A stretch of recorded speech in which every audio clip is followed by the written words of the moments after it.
This is a follow-up video to the STB166 video where we looked at the National Semiconductor Display and wrote a C code for the PIC18F4620 to drive it. I've gone ahead and cleaned the code up and have actually created some 32-bit BCD conversion utilities that actually do correctly pack BCD code. Anyhow, first off, let's just take a look at the code in action. I've gone ahead and expanded the PIC18F code to deal with 32-bit BCD values. And that way I can have 8 digits encoded. As we only have 6 on the display here, we're really only using the bottom 6, but we'll jump in here in a second and look at the C code and the BCD, the int to BCD, or actually long to BCD and BCD to long function. I went ahead and wrote to do this.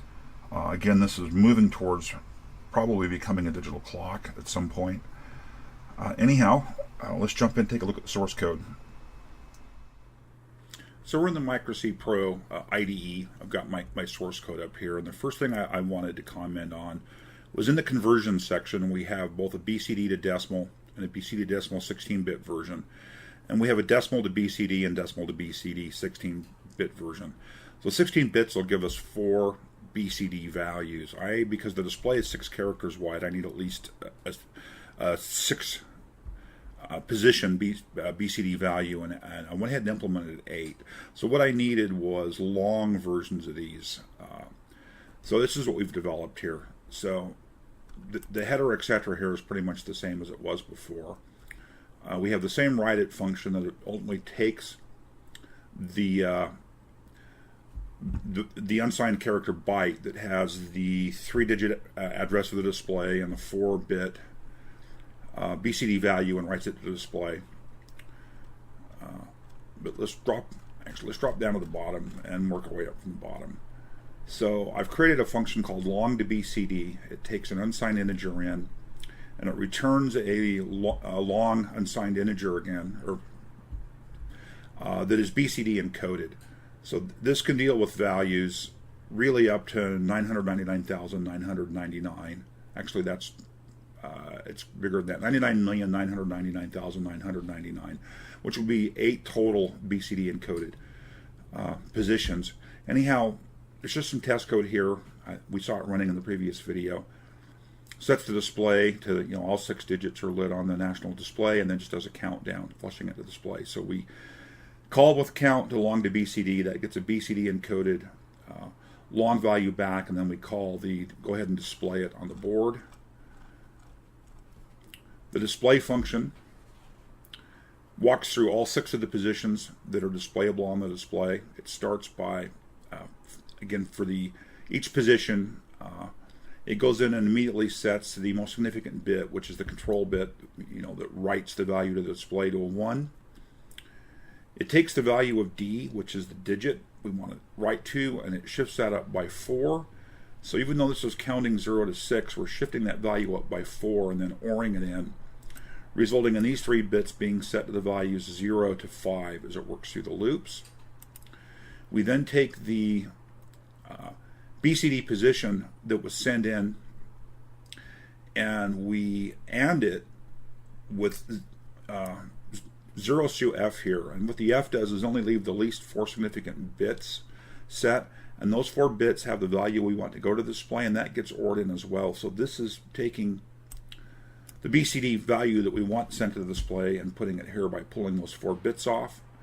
It writes that to the display, and then it takes the incoming value V and it shifts it down 4 bits. And what that does is then take the next nibble and shifts it down. And so this just keeps shifting through. So all this does is really just build up that unsigned char.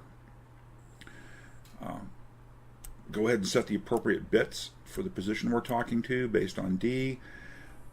Grabs the 4 bottom bits off, adds it in, calls the write, and then shifts the V value down. So it's really pretty simple. Looking at the long to BCD code, this is the function here that deals with a 32-bit unsigned long getting converted to a BCD value and returned. We're ultimately going to return this variable B. It's set to 0 initially. We're going to walk through groups of 4 bits. So we're going to take the incoming value, the 9 off the bottom, and we're going to BCD encode that into the lowest 4 bits of this variable. Then we're going to take this position, and we're going to add it to the next 4 bits up, and this position, etc. And it just happens in a loop here. So we're going to loop through all 8 of the BCD positions. There's a little bit of math that goes on here. So v mod 10 returns the remainder. So if we do v mod 10 on this value, divides it by 10, we're going to get back 9 as the remainder. We're then going to take that 9 and we're going to shift it up by s times 4. The first times through, 0 times 4 is 0, so that writes it to the bottom 4 bits. We then take v and divide it by 10, which will shift the second character in this case down to the first position, and we go into the loop again. We mod off the remainder.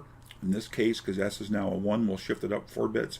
And this just goes ahead and packs this variable, actually b, with the BCD encoded value of the incoming long. It should be noted here that because we're packing to 8 total BCD values, that's 32 bits divided by 4, the maximum value this can deal with is 99,999,999. Although a long integer can store values higher than that, this will return garbage in that case. We have a similar block of code here that can take a BCD and convert it back to a long. It works kind of, well, really the inverse of this. We're going to walk through all 8 of the BCD values. We're going to return this long variable b. We're going to say take the incoming value v, and it so that only at least the bottom 4 bits are exposed. That's got the BCD value, and times it by m. M comes in equal to 1, so it gets the least significant BCD value, times it by 1, stays the same, and adds it back to b. It then shifts the multiplier by 10, times 10, so it'll count 1, 10, 100, 1,000. It shifts the incoming v down 4 bits, so that the next BCD value ends up in those lower 4 bits. Second pass through will then take that value, multiply it by 10, and add it in. Third time through, multiply it by 100 and add it in. This just builds back up the integer equivalent of that BCD value. Again, the range of this, because it's 8 BCD digits, is just 0 to 99,999,999. So that's really all the code does. I did do some looking online for C code to do long to BCD, BCD to long conversion. There was all kinds of ways of doing it out there. Excuse me. I tend to prefer code that's somewhat obvious when you look at it. I know this is a little convoluted here. We're using the mod operator here to get the remainder, and we're using s to control how many bits the value is going to be shifted up. The first time through it shifted 0, then 4 bits, then 8 bits, then 16 bits. So it's a little convoluted, but I think this is easy enough to follow if you understand basic bit manipulation. If you don't, and you're interested, study the code a bit, maybe play with it. This is stock standard C code. I actually developed this, I hate to say it, in Visual Studio in the C++. Just put this together in there and then copied and pasted it in. Same thing really for this function. Interesting enough, it took a bit to figure out why it didn't work. I hadn't done an OR equals here, I had done a not equals there, and that created some confusion. For those that don't know, that's an OR equal. So it takes x, and it takes this value and ORs it into x. So that's how these bits get into x, as it keeps ORing them in. And by doing that, any previous bits that are set to a 1 stay a 1. Same thing's happening here. As we build up the long, we keep ORing in the bits. That's actually interesting. Does that actually work? Well, when I tested this, it worked. I'm actually looking at this thinking, does that actually work?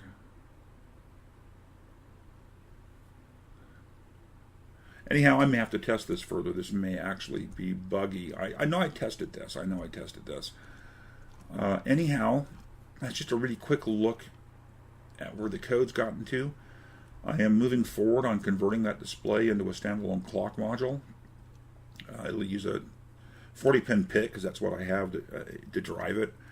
We'll get deeper into that in a future video. You know, it's a quick update. I'll stop rambling on here, and you know, maybe somebody will watch this. You know, watching the views on these couple of videos, they're not very popular. I do this work for myself and hope other people might learn something or enjoy it. Either way, we'll talk soon.